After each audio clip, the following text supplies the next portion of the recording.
Hi, I'm Ed Ferrero with DDS Match New England.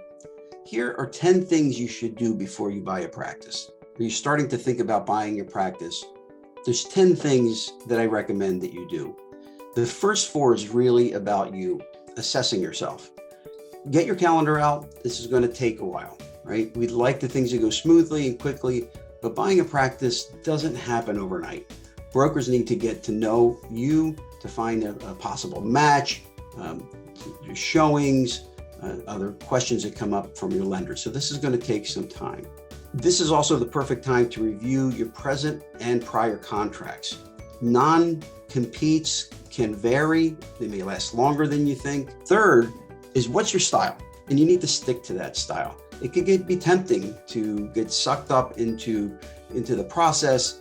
But in the end, this is going to be your legacy. This is going to be, it has to be you. And the more you have to change it, the more difficult it is. So if you think about what your style is, then you can find a practice that fits into that style. The fourth in this segment is your credit. Your credit makes a tremendous difference. Your credit rating, how much debt you have. Now, not to be confused, student debt is not a bad thing. But if you have a lot of credit card debt, things of that nature, those are the ones you really want to try to pay attention to and knock out. Student debt will be actually a positive.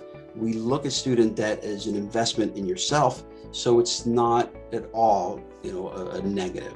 The next 2 are to accentuate yourself. Prove you can produce.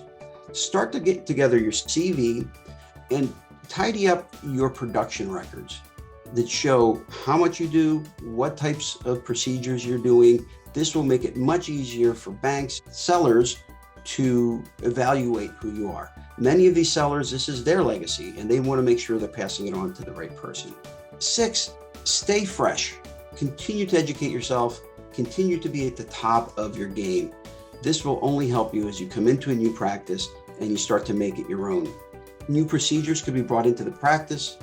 They can not only impact your patients, but your bottom line. Very important to stay fresh.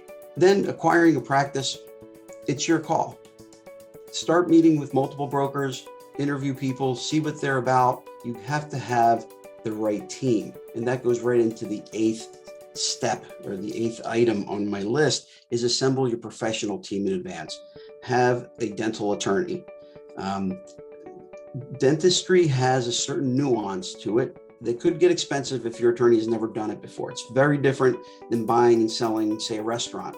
The goodwill is different. The nomenclature is different. So a good dental attorney is key.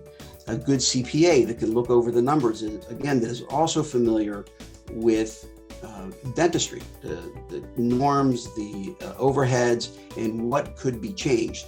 When you buy a practice, it doesn't stay stagnant. You're going to change it, but you want to make sure that the foundation is good enough so that you can change it. Number 9 is the facts and figures. I like to do third-party valuations to ensure everyone, the seller and the buyer, that the numbers that we are asking are legitimate. Valuations can only be done by CPAs who are certified in valuations, and there's only about 30 or less in the country that can do dental valuations. Now it's time to transition. You have many choices of how this happens. It could be a turnkey situation where the doctor spends 2 hours, shows you where the light switches are, and leaves. There can be a short-term transition where the selling doctor comes in, introduces you to some patients, kind of make sure that you get the feel and the cadence of how they communicate so that you can incorporate that. We don't want to shock the system. There could be a short-term or long-term associate agreement where the selling doctor stays on with you and works side by side for a period of time. These factors are all going to be dictated by the desire of the seller and the cash flow in the practice. So these are things that just think about what you would prefer, and if it's possible, we can make that happen. Thank you for watching. Please share, like, or subscribe if you found this information valuable. And if you would have any more questions, please click on the link below.